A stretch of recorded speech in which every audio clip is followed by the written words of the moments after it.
Hello students, एक बार फिर आपका स्वागत है आपके अपने यूट्यूब चैनल एक क्लासेस में। प्यारे बच्चों, इससे लास्ट वीडियो लेक्चर के अंदर हमने आपको क्लास 12 का चैप्टर नंबर 1 संबंध एवं फलन की एक्सरसाइज 1.1 के क्वेश्चन नंबर 3 तक कंप्लीट करा दिए थे। आज हम क्वेश्चन नंबर 4 की बात करने वाले हैं। ठीक है बच्चों, तो आइए देखते हैं क्वेश्चन नंबर 4 क्या कहता है। तो देखिए, इसमें कहा है कि सिद्ध कीजिए कि एक रिलेशन आर दे रखा है, यानी वास्तविक संख्याओं का एक समुच्चय आर है।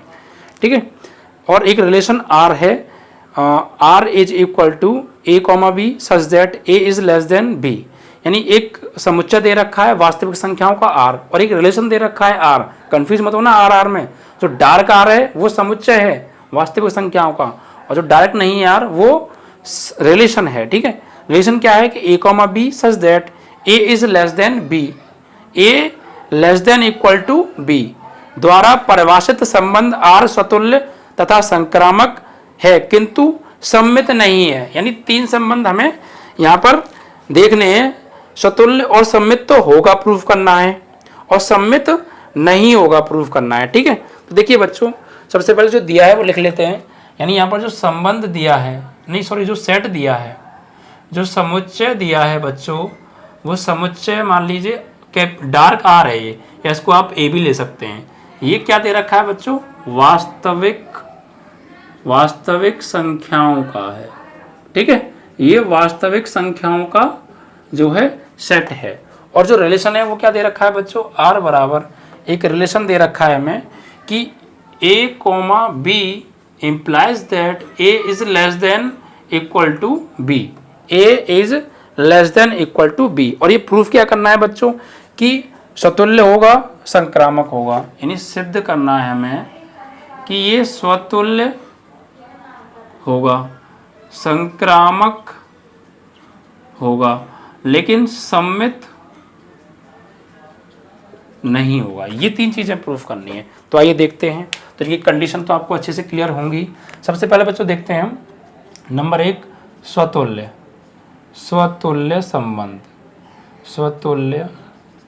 संबंध। ठीक है, तो चेक करते हैं क्या ये संबंध स्वतुल्य है या नहीं है। तो स्वतुल्य की कंडीशन पता होनी चाहिए। और कोई एक एलिमेंट ए सेट ए को बिलोंग करता है तो ए कॉमा ए बिलोंग करना चाहिए आर को, तो हमारा संबंध कैसा होगा? स्वतुल्य होगा। तो ये हमें यस प्रूफ करना है। तो वही एक एग्जाम्पल ऐसे दीजिए बच्चों जो इस रिलेशन को फॉलो कर रहे हों। जैसे मान लीजिए बच्चों, मैं पहले एक एग्जाम्पल के माध्यम से समझाता हूँ। सपोज मैंने कोई 2 ले लिया, ठीक है, 2 ले लिया एक, ठीक है, और इस रिलेशन में लगाया, यानी ए की जगह भी 2 लेना है, बी की जगह भी 2 लेना है। तो 2 ए की जगह ले लिया और less than equal to B की जगह भी 2। तो क्या ये बात सत्य है? ऑफ कोर्स सत्य है, क्योंकि इन दोनों में से कोई एक चीज़ सत्य होनी चाहिए, या तो छोटा होना चाहिए या बराबर।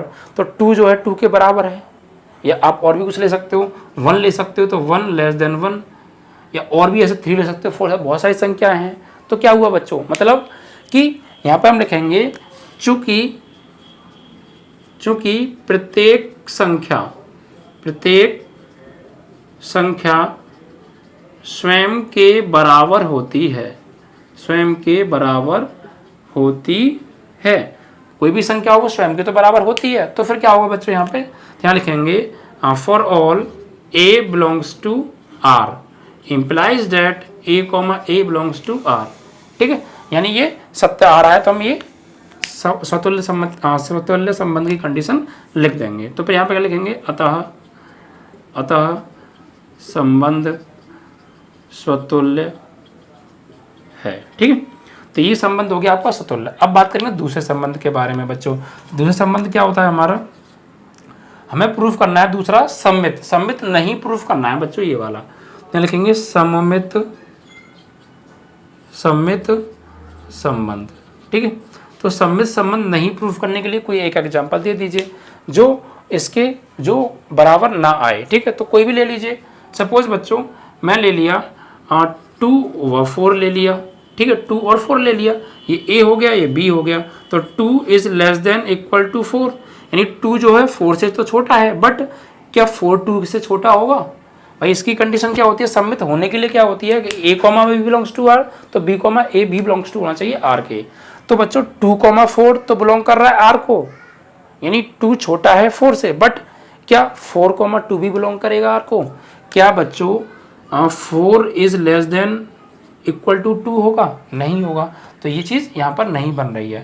तो हम यहाँ लिखेंगे for all A comma B belongs to तो आर है, but implies that B comma A does not belongs to R. अतः संबंध सममित नहीं है। ठीक है, इस तरीके से। तो बस आप कोई भी और एग्जाम्पल ले सकते हैं अपने दिमाग से सोच के, बस ये चीज़ें यहाँ पर एक जगह फॉलो करनी चाहिए, एक जगह फॉलो नहीं करनी चाहिए। कोई और भी आप नंबर ले सकते हैं, जरूर नहीं मैं दे रहा हूँ वही लें आप, ठीक है। और आप एग्जाम्पल देख फिर आप उसकी कंडीशन को लिख दें। तो ये बच्चों प्रूफ हो गया कि संबंध आपका सममित नहीं है। और तीसरा प्रूफ करना है बच्चों हमको संक्रामक। ठीक है, तो संक्रामक के लिए देखिए क्या करते हैं। संक्रामक संबंध के लिए जो है लेते हैं, तो तीसरा संबंध है बच्चों हमारा संक्रामक संबंध, और ये हमें है, ये प्रूफ करना है संक्रामक संबंध होगा। तो संक्रामक संबंध की कंडीशन ये होती है बच्चों कि A comma B belongs to R, B comma C belongs to R, तो फिर ए कॉमा सी भी बिलोंग्स टू आर होना चाहिए।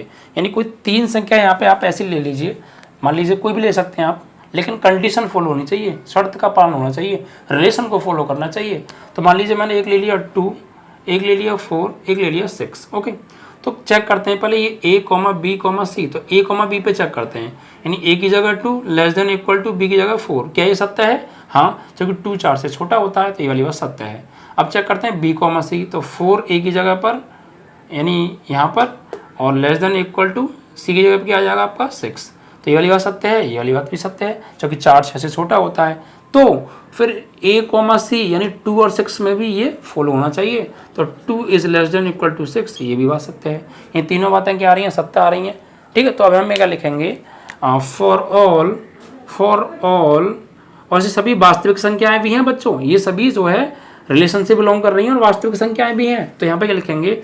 For all A comma B belongs to R, B comma C belongs to R, implies that students कि A comma C belongs to R, है ना। तो फिर क्या लिखेंगे यहाँ पर? अतः संबंध